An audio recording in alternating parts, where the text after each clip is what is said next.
Within the Left 4 Dead universe exists a virus. That virus is known as the green flu. But what if there was another virus? That's what I'll be talking about today. But before we get into that, if we hit 1,000 likes on today's video, I'll be showing you guys some baby bunny pictures. So like if you want to see those, I'll post it on my community tab. YouTube changed the name from community to post. So if you subscribe, you won't have to come back. You'll just see the picture right as I post it. Spread some love. There's never enough love out there. Thank you guys so much for clicking on this video, and without further ado, let's get into my Left 4 Dead, the red flu theory.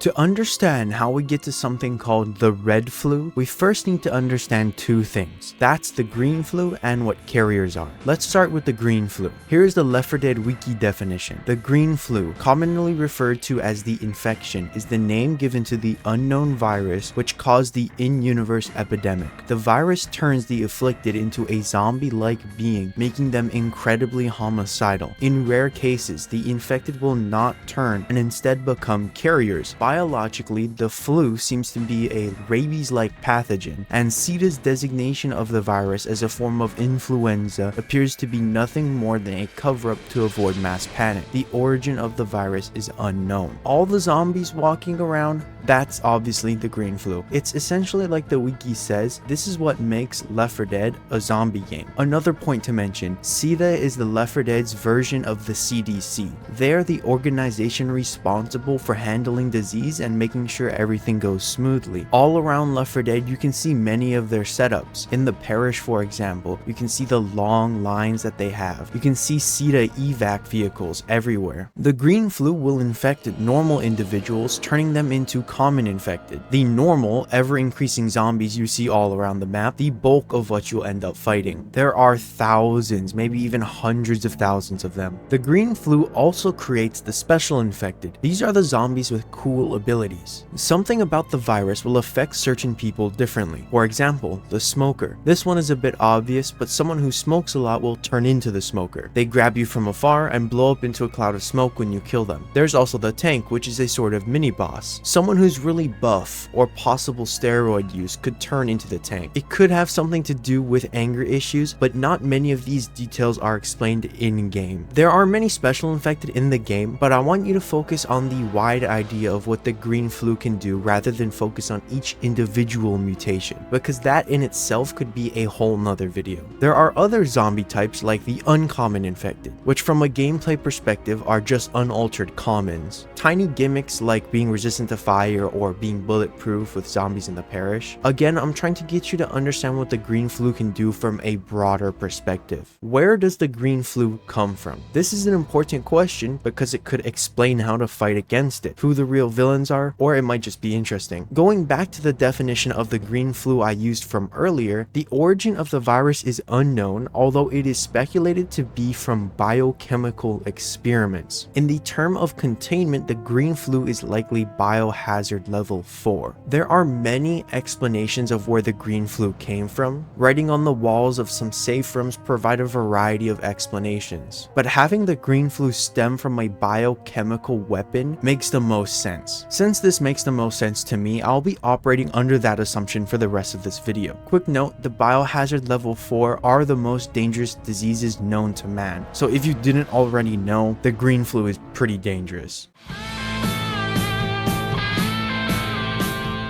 If you recall the green flu definition from earlier, I mentioned carriers. Going back to the wiki, I can provide their definition of what a carrier is. A carrier, short for asymptomatic carrier, is a person exposed to the infection who appears asymptomatic due to a natural resistance to symptoms but lack an immune response to degrade the disease. Without degradation, the person carries the disease in their body and can unintentionally transmit the disease to others. This renders carriers a threat to public safety. What does this mean in simple terms? animals. The 4 survivors you play as in Left 4 Dead 1 and 2 are examples of these carriers. Imagine you have a group of regular survivors, not carriers. So if they come into contact with the disease, they're dead. And let's say a carrier comes along, well, usually they won't know that person's a carrier until everyone else is infected. And usually that's the case for a lot of people in Left 4 Dead. Imagine this additional scenario. You have a group of survivors who've been defending an old rundown gas station for years. A carrier comes along and asks for help. They say that they're starving and dying of thirst. If we assume our survivors aren't carriers, but are aware that carriers exist, do you think they would help this person if they knew the individual was a carrier? The answer is most likely no. Unfortunately, there's nothing that can be done. There is no cure, and even if there was, how would it be distributed? The only option the group would have would be to cure the infected carrier before taking them in. But as we just established, that's not possible. I want to draw your attention back to the last line of the definition of carriers. This renders carriers a threat to public safety. The 2 hypothetical scenarios are perfect examples of why this statement is true. This philosophy of carriers being a threat to the public is what inevitably leads them to being persecuted. In the game, we can see other survivors voicing how much they hate carriers through writing in the safe rooms. How carriers are essentially the same as infected. Carriers are the monkey wrench that gets thrown into the engine. They are the reason why the Left 4 Dead universe is so interesting. They create all these dilemmas. Would you save them? Would you kill them? Here's an example of that hate from the Left 4 Dead Sacrifice comic. One bad gas mask. That is all it will take to put us in the ground. As far as I'm concerned, Captain, we ought to put them on the front lines. Let them fight these freaks. Let them go. Is that what you're saying? Arm them so they can escape, kill more innocent people. That is unacceptable to me. This outpost can no longer afford to treat these prisoners as fellow citizens. Their existence is an act of aggression. We are at war for the continued goddamn survival of the human race, and they are on the wrong side of that war. If it was up to me, I'd destroy every last one of them. Jesus Christ, Lieutenant, we got survivors out there. This conflict between the public and carriers is the perfect breeding ground for my personal theory, the Red Flu.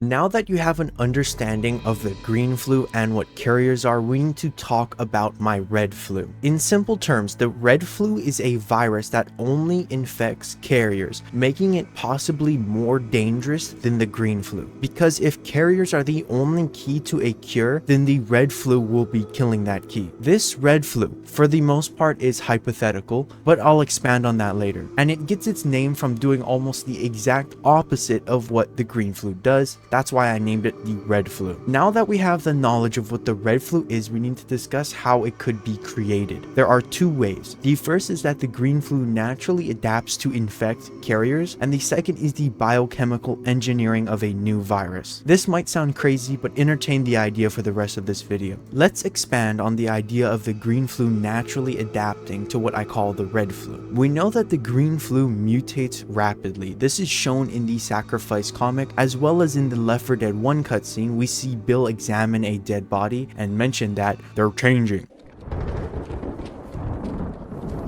Ain't seen anything like this before. Jesus, don't let that stop you from smearing it all over yourself. They're changing. God damn it, Bill! In the Sacrifice comic, the doctor says, the virus defies anything we've ever seen. Sometimes it's airborne, sometimes it's not. It mutates daily. We're trying to cure it and we can't even pin it down. I could see a situation in which the virus spends enough time in a carrier that it mutates to attack only specific carrier genes. This could start the spread of the red flu, but due to the population of carriers being much less than that of the normal people, it would be hard for the red flu in this scenario to infect other carriers outside of small groups. This sub-theory also doesn't take into account that although the virus changes rapidly, who knows how much time it would need for it to mutate into something like this. On top of all this, the person would have to be alive long enough for that mutation to occur. This leads us to the more believable option, a biochemical weapon. The biochemical weapon origin for my red flu theory is the more probable option in my opinion. But how could the remnants of CETA or the government government even have the capabilities to use this weapon. Earlier, I mentioned that the actual green flu virus could have been a biochemical experiment. The government or CETA could have mishandled said weapon, leading to the spread of the infection, meaning CETA and the government would have the capabilities of engineering a new virus, one that works differently yet more disastrously. The Left 4 Dead wiki refers to a patient 0 in Mercy Hospital. Quote, "In the last parts of No Mercy on the 4th floor of Mercy Hospital, around the corner from the elevator surrounded by yellow biohazard tapes, there are multiple hallways and rooms. One of these rooms is made of glass. This quarantine room has several biohazard posters stuck on its walls. Inside is a corpse of a man laying face down in a hospital gown with blood around his mouth." This seems to hint that he was at least one of the first, if not the first, in the area to be infected, maybe even making him the original victim of the infection. However, this may simply be an infected person that the doctors believe that they could save. Once they failed to do so, it may have led to the inevitable spread of the infection within Mercy Hospital. This description of the initial spread could mean that the one individual accidentally came into contact with the green flu, or it was given to them by CETA or the government. This is important because we want to think about how CETA or the government could distribute a new red flu virus. Take this story from Ellis, for example. Through one of Ellis's stories, he explains that his buddy Keith went camping. The government used biological bombs around the campsite, hinting that the green flu could possibly be a biological weapon. Once again, this reinforces the idea that the green flu is a biological weapon, but more importantly, it shows that government/CETA has the capability to create a widespread infection rather than just infecting one individual like we see in Mercy Hospital. Another important fact is that the entire world of Left 4 Dead isn't infected. It's mainly the east coast of the United States, beginning in Pennsylvania. Here's another quote from the wiki. "The infection might not have crossed the Mississippi River, given that the infected most likely could not swim, containing the infection to the east coast of the southern United States. Some maps in-game showed the infection only in the eastern United States." This is crucial in understanding the present capabilities of the government during the course of Left 4 Dead 1 and 2. There are still major parts of the government that could and most likely are operating, and given that the infection is slowed by the Mississippi River, this could give the government enough time to engineer the red flu. If the government truly saw no way of saving anyone in the eastern United States, they could drop these biological bombs everywhere. Take the parish for example. The military is already bombing the city, and as the survivors explore the parish, they quickly learn that these explosives have little to no effect on the population of common infected. Basic explosives aren't going to do the trick, and there are still thousands that roam the city. It's got me!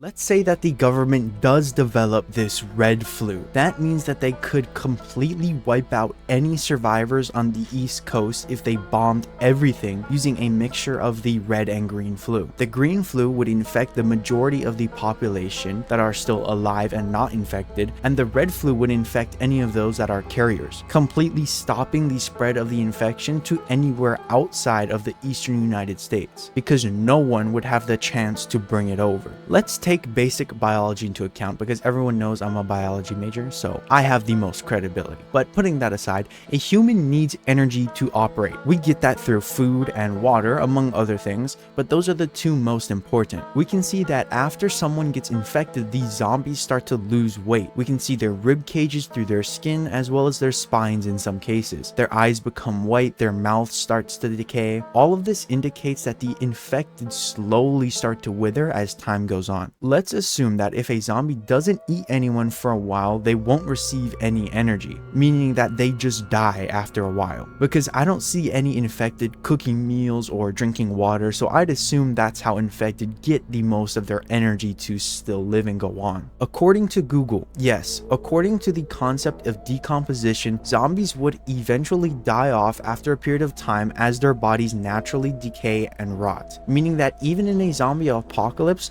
they wouldn't be a threat forever. The time frame depends on the environmental factors like temperature and humidity, but eventually their bodies would deteriorate to the point where they could no longer move. This doesn't even have to necessarily be true, but if the government and or CETA believes this to be true, I could see them sacrificing half of the US population. After all, they seem to be willing enough to use the green flu as a weapon and might have already. So if I had to guess, they wouldn't be morally opposed to a solution like this. On top of that, certain parts of the military are already keen on killing them, as I showed you in the Sacrifice comic. All you need is one of these individuals in a high rank of the government or CETA, and there goes the bombs. You might be thinking why I didn't make this red virus theory infect and kill other infected, ignoring how viruses work and the fact that zombies are already decayed. Well, there's a simple answer. Carriers still exist, meaning that as long as they do, so does the virus. Is there any evidence of the red flu existing in the Left 4 Dead universe? This is a very hard subject to find evidence for. After all, it's just a theory. We could infer that parts of the government are working on some sort of solution, if not the red flu. However, in the Sacrifice comic, the doctor says that he cannot make a cure due to its rapidly changing nature. He then goes on to say that when the head of the military base or whatever official finds out, he's dead, because that doctor in the Sacrifice comic was also a carrier. There's multiple military bases that could serve as the origin point of the red flu. However, in the context of what we know as canon, they're most likely overrun by the infected already. Millhaven was the military base in the Sacrifice comic. We know that one was overrun. One of the more possible places it can originate from is Outpost Echo. And again, once all the higher-ups realize how improbable that cure is as well, that would most likely spark the idea that everyone in the eastern US needs to die, eventually leading to the creation of the red flu. There are some maps that you can find in Left 4 Dead. If you head into the last map of Blood Harvest, you can find some of the farmhouse maps. You could potentially see how a full scrape bombing starting from the west to the east, just going over, dropping bomb after bomb after bomb, up, down, left, right, diagonal, dropping both the red and the green flu. Once that's done, they would quarantine the rest of the US until all the zombies decay, or they find a cure, or just some way to kill the virus. The unfortunate reality of the Left 4 Dead universe is that there's no good ending. The government has to either cut their losses and sacrifice millions, or risk the rest of the world. This would be the origin of the red flu. Thank you guys so much for watching my theory. Like this video if you enjoyed it, subscribe if you want more content like this, comment down below if you want to add anything to my theory or suggest anything else. Let me know if I got anything wrong, correct me down below. All that information helps. My name is Blitz, but you can call me Lyndon. Have a nice rest of your day.